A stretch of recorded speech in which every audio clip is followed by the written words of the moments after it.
Bonjour à tous, je vous souhaite la bienvenue sur mon podcast Harmonie. Aujourd'hui, comme je le disais dans le premier épisode, nous allons explorer un aspect essentiel de la pratique du yoga, sa philosophie.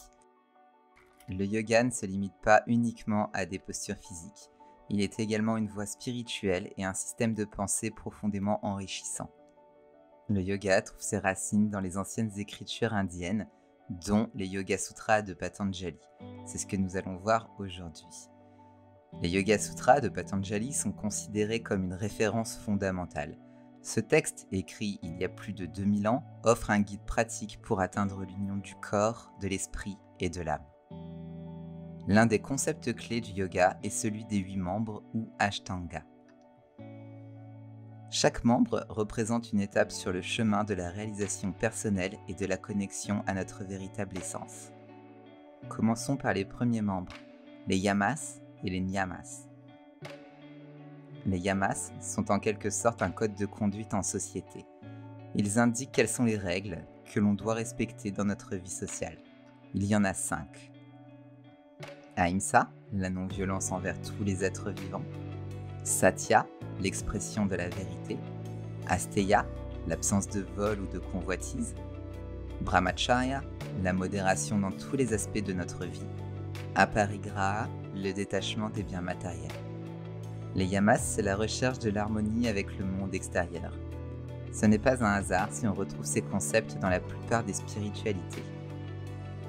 Les yamas sont un code de conduite et une matière riche sur laquelle penser et méditer. Un yogi ne va pas se dire « je suis non-violent parce que les yamas le disent », mais il va chercher pourquoi il ne doit pas l'être et comment ne pas l'être. Cette violence peut être envers les autres ou envers soi-même. En comprenant les yamas, on avance sur la voie du yoga.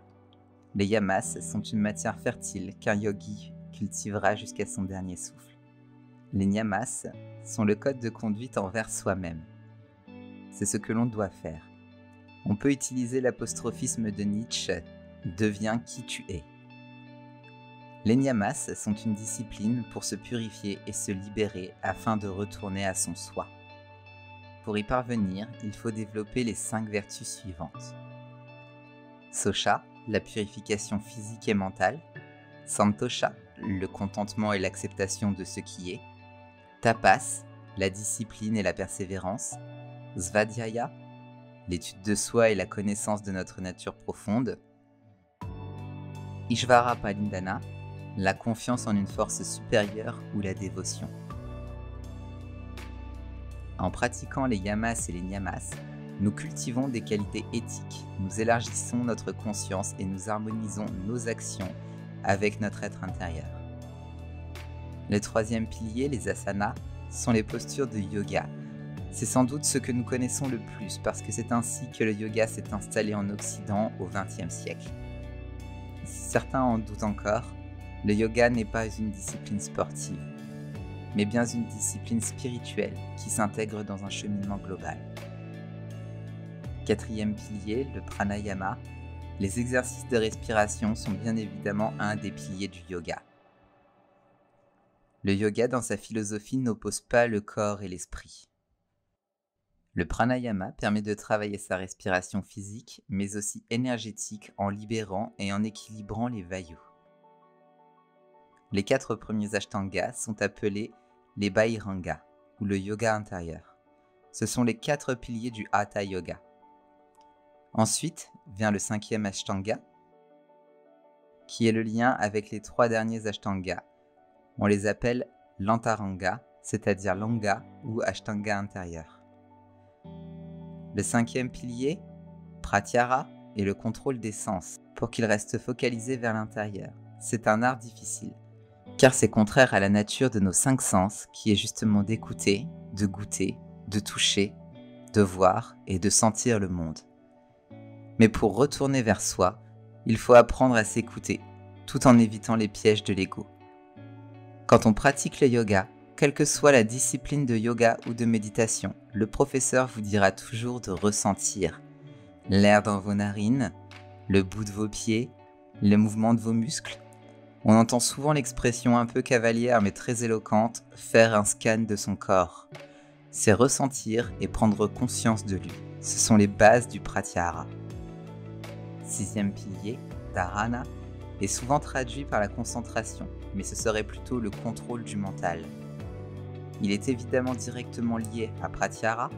Pour contrôler son mental, il faut être capable de se tourner intérieurement vers lui, pour ne pas lui laisser une chance de s'échapper avec ses 5 sens. Le septième pilier, dhyana, c'est tout simplement l'art de la méditation. On peut dire que les angas précédents sont faits pour nourrir dhyana, qui doit nous mener à samadhi. Le huitième pilier, samadhi, c'est l'état d'éveil, l'illumination, la libération. Ce n'est pourtant pas un point d'arrivée, et on pourrait même se demander si cela doit être un objectif, car avoir un objectif, ce serait nourrir l'ego. Le samadhi est un état, mais on ne sait pas s'il dure le temps d'un claquement de doigts, quelques jours ou plus. Ce que l'on sait, c'est qu'il arrive lorsque le yogi est prêt et qu'il est parvenu à son soi grâce aux 7 angas précédents. C'est donc en travaillant avec discipline sur soi que l'on peut parvenir au samadhi. Ces 8 membres du yoga sont interconnectés et s'enrichissent mutuellement. Les asanas, souvent associés au yoga dans l'imaginaire collectif, sont en réalité une toute petite partie de l'ensemble du système du yoga. Elles sont utilisées pour préparer le corps et l'esprit à la méditation, qui est considérée comme l'aboutissement du chemin yogique. La philosophie du yoga nous enseigne également à cultiver la présence et l'observation de nos pensées. La philosophie du yoga nous enseigne également à cultiver la présence et l'observation de nos pensées, émotions et sensations sans y porter de jugement. Elle nous invite à être pleinement conscients de l'instant présent, à développer la bienveillance envers nous-mêmes et envers les autres, et à vivre avec gratitude et compassion. En conclusion, le yoga ne se résume pas à une simple pratique physique. Il est un chemin de transformation intérieure. En comprenant les principes fondamentaux du yoga, nous pouvons appliquer ces enseignements dans notre vie quotidienne et nous connecter à notre être profond.